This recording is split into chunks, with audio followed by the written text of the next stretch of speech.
திருச்சி கிழக்கு தொகுதி.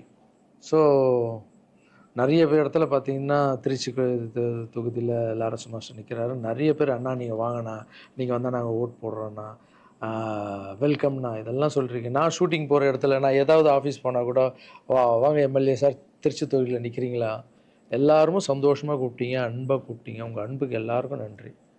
பட் அது எது தர்மம்னு ஒன்று இருக்குல்ல, என் மனசில் இருக்குதான் நான் இன்றைக்கி சொல்லிடுறேன். நான் திருச்சி தொகுதியில் நான் வந்து நிற்கணுமா, இல்லை விஜய் சார் எப்போது ஹீரோ ஆனாரோ அப்போத்துலேருந்து ஒருத்தர் போஸ்ட் ஓட்டியிருப்பார்ல, அதுக்கப்புறம் அவர் அரசியல் ஸ்டார்ட் பண்ண அப்புறம் அந்த அரசியலுக்காக உழைச்சிருப்பாங்கல்ல, அவர் ஆரம்ப ஸ்டேஜ்லேருந்து வந்தவங்களாம் இருப்பாங்க, அவங்க வரணுமா நான் வரணுமா?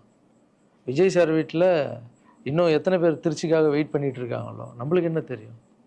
அது விஜய் சார் டிசைட் பண்ணணும். விஜய் சார் யார் நிற்க வைக்கிறாங்களோ யார் வேணாலும் ஜெயிப்பாங்க. ஏன்னா விஜய் சார் முகத்துக்கு தானே ஓட்டு விடுது. ஸோ அந்த இடத்துல போய் நான் போய் நிற்கிறதுன்றது அது தர்மமே இல்லைல்ல. யாரோ ஒருத்தர் விதை போடுவாங்க, அங்கே செடி முளைக்கும், அதுக்கு வேலி கட்டுவாங்க, அதை பாதுகாப்பாங்க. ஒரு மரம் ஒன்று வரும், அந்த மரத்தில் ஒரு பழம் வரும், அந்த பழத்தை நான் எடுத்து சாப்பிட்ணுமா, விதை போட்டவங்க சாப்பிட்ணுமா? ஒரு வேளை நம்ம போய் சேரணும்னா எப்படி தெரியுமா சேரணும்? ஃபஸ்ட்டு உறுப்பினராக போய் சேரணும். உறுப்பினராக சேர்ந்து அந்த கட்சிக்காக 3 வருஷம் உழைக்கணும், 4 வருஷம் உழைக்கணும்.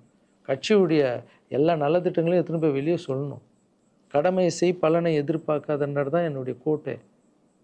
உழைக்கணும். அப்புறம் கட்சி மேலிடம் பார்த்து சிஎம் பார்த்து நல்லா உழைக்கிறாங்க ஒரு போஸ்ட்டு கொடுத்தா அந்த போஸ்ட்டில் நம்ம இருந்து என்ன பண்ணணுமோ அதை பண்ணணும். அது தர்மம். நான் ஃபஸ்ட்டு என்னுடைய நிலைப்பாடை சொல்கிறேன். நான் எதுக்கு அரசியல் வந்திருக்கேன், ஏன் வந்திருக்கேன், யார் கூட போக போகிறேன் அப்படின்றத இன்ஃபார்ம் பண்ணுறேன். ஒரே ஒரு விஷயம் அவர்கிட்ட ஹெல்ப் கேட்க போகிறேன், எனக்காக இல்லை.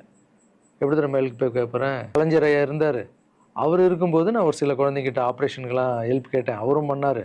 அதுக்கப்புறம் உதயநிதி ஸ்டாலின் சார் அவர்கிட்ட இப்போ தான் லேட்டஸ்ட்டாக ஒரு 2 மாதத்துக்கு முன்னாடி என்னுடைய மாற்றுத்திறனாளி பசங்க மல்லர் கம்பம் கற்றுக்கிட்டாங்க. மல்லர் கம்பம்னா ஒரு கட்டையை வச்சுட்டு அதுக்குள்ளே டான்ஸ் ஆடுறது கஷ்டப்பட்டு கற்றுக்கிட்டாங்க. அவங்களுக்கு ஷோஸ் எல்லாம் வேணும்னு அவர் நம்பர் என்கிட்ட இல்லை, கேட்டு வாங்கி ஒரு வீடியோ அனுப்பிவிட்டேன், அவ்வளோதான். அவர் என்ன பண்ணார்னா ஸ்டாலின் சார் சிஎம் சாருக்கு இதை அனுப்பி கேட்டு ஒரு வாரத்தில் சிஎம் சார் முன்னாடி ஆட வச்சுட்டாங்க. ஸோ அவங்கெல்லாம் அப்படி பண்ணியிருக்காங்க. அப்புறம் அன்புமணி ராமதாஸ் சார் பண்ணியிருக்காரு. நிறைய குழந்தைங்க ஆப்ரேஷன், அவர் ஹெல்த் மினிஸ்டராக இருக்கும்போது, நீங்களே நடிகராக இருக்கும்போது நான் ஒரு குழந்தைய கூப்பிட்டு வந்தேன், நீங்களே உங்கள் சொந்த காசு போட்டு ஆப்ரேஷன் பண்ணி அந்த குழந்தைய காப்பாற்றி கொடு. நடிகராக இருக்கும்போதே ஒரு குழந்தைய காப்பாற்றிங்க, இப்போ சிஎம் ஆகிட்டீங்க, தைரியமாக அந்த உரிமையோடு கேட்பேன். ஒரு 1000 குழந்தைக்கு பண்ணு, 1000 என்ன நீங்கள் நினச்சா என்ன வேணால் பண்ணலாம் உங்கள் மினிஸ்டர்ஸ் கிட்ட சொல்லி. அது உரிமையோடு வந்து நான் போய் கேட்குறதில்ல, நியாயம் இருக்குது. அது சிஎம் பண்ணும்போது அதை வெளியே வந்து சிஎம் எனக்காக என் நண்பர் வந்து இத்தனை ஆப்ரேஷன் பண்ணார், இத்தனை குழந்தைங்க இந்த ஹெல்ப் பண்ணாருன்னு அப்போ பெருமையாக சொல்லிக்கலாம். நம்ம அதுக்குன்னு ஃபீல் பண்ணுறாதீங்க, அண்ணன் அரசியலுக்கு வரமாட்டார் போல்.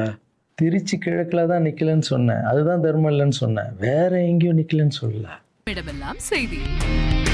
தந்தி டிவியின் வாட்ஸ்அப் சேனலை ஃபாலோ பண்ணினா செல்லருக்கும் இடமெல்லாம் செய்தி.